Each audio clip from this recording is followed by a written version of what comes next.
kemudian kembali ke modus penipuan yang memanfaatkan harta amanah, itu sebetulnya ciri-ciri penipuan ada nggak? Bisa dilihat nggak yang? Ciri-ciri penipuan itu gampang aja dilihat ya.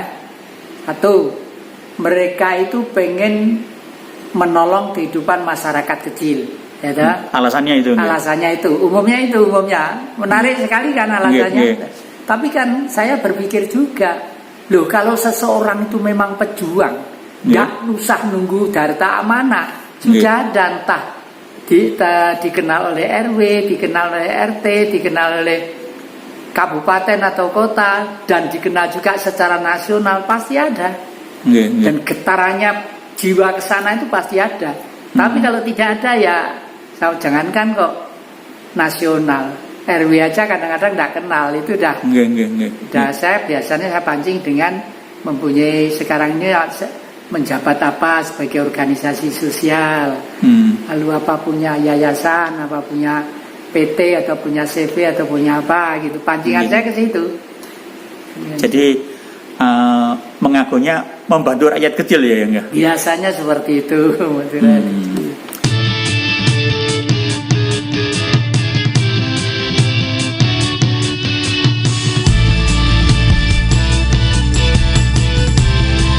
Oleh karena itu secara fisiologis Pak Jen, saya itu tahun 98 mengumpulkan raja-raja seluruh Nusantara di ibu kota Mojopahit, Mojokerto sana, di Trowulan.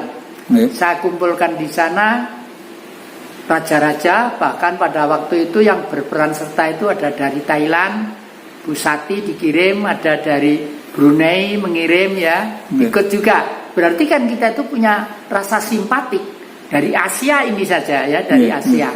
Oleh karena itu untuk menjunjung derajat kaum marhen nanti supaya ekonominya nanti itu betul-betul ekonomi dalam kehidupan sehari-hari tidak terus tercekik oleh sistem yang salah. Nah, ini yang harus kita perjuangkan. Dan perjuangan ini mestinya kan membutuhkan suatu pembiayaan yang besar, tapi tidak masalah. Tugas dari Bung Karno bagi saya adalah mulia sekali, mulia sekali. Maka dari itu saya terima kasih pada Pak Zen, pada rekan-rekan yang mau menyebarkan suara saya demi kepentingan bangsa dan negara dan NKRI ini. Dan akhir-akhir ini saya akan juga kirap raja-raja yang kedua kalinya.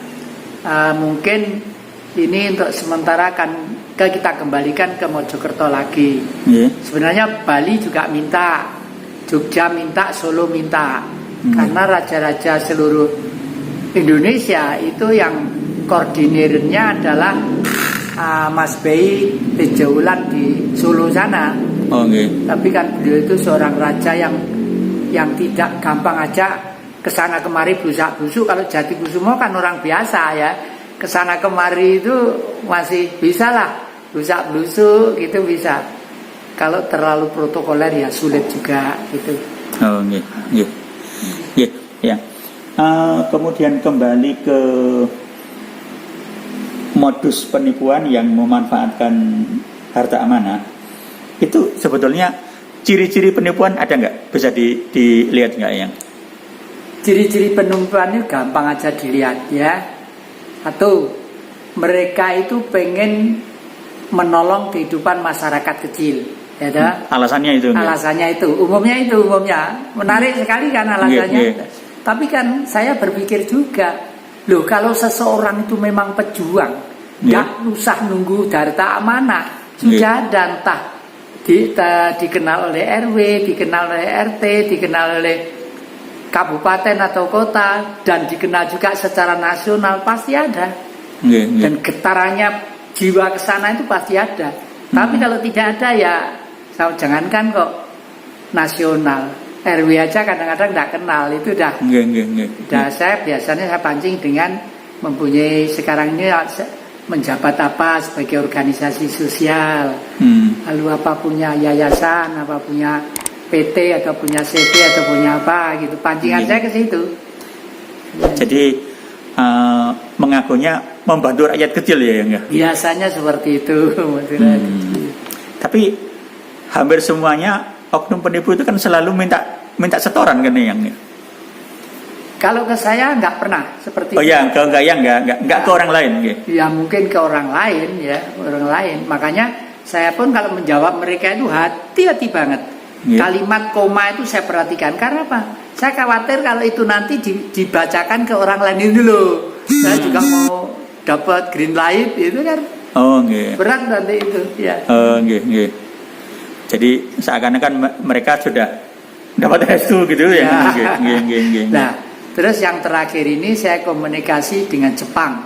Oke. Dengan Jepang, Pak Bo, namanya Pak Bo itu ya kan, panggil Pak Bo.